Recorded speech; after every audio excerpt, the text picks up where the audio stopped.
भद्रक निर्वाचन मंडली बीजेपी कार्यालय महामिश्रण पर्व।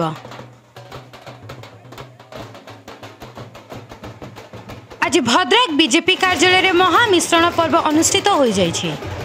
भद्रक म्युनिसिपालिटी अधीनस्थ 16 नंबर वार्ड हजार हजार व्यक्ति दक्षिणकाली मंदिर ठारू विशाल शोभायात्रा बाहरी कुआस स्थित बीजेपी कार्यालय पहुंची। म्युनिसिपालिटी पूर्वतन काउंसिलर तथा बीजेडी कर्मी एडवोकेट सुरजित पाल आज विधिवत भाव बीजेडी दल परित्याग करी बीजेपी रे शताधिक कर्मी सह बीजेपी रे सामिल होइछन्ति।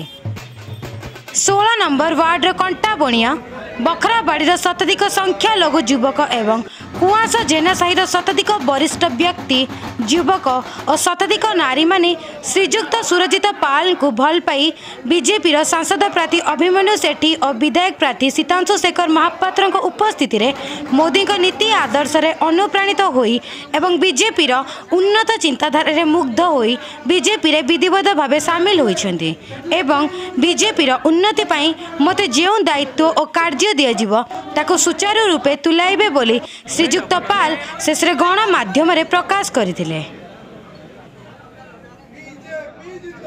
सुरजित कुमार पाल 16 नंबर वार्ड दीर्घ वर्ष धरी नेतृत्व नहीं आसुची।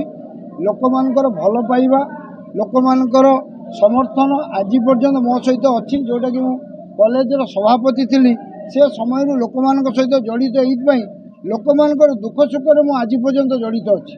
तेणुक या विगत दिन में मुझे बीजेडी दल थी नीति आदर्श जोटा कि लोक मान नजर से ग्रहण नुहे बा जो टाइप लोक मान प्रतारणा करा आजिका दिन में लोक मान ग्रहण करा जाउनी।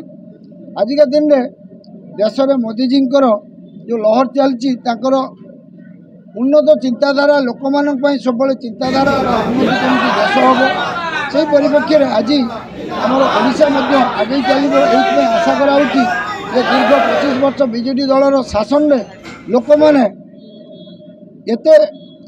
माने एते असहिष्णु हो पड़े वितस्पद हो पड़े जोटा कि धैर्यर सीमारेखा पार हो गला। तेणु लोक मैंने आजिका डेट्रे परिवर्तन आवश्यक करुँच। लोक मान भितर गोटे इंटरनाल करेन्ट चली जे आगामी दिन में भद्रक कथा मुझे कहबी ओडिशा कथा कहले बाहुल्य हम जे भद्रक निर्वाचन मंडल एक नूतन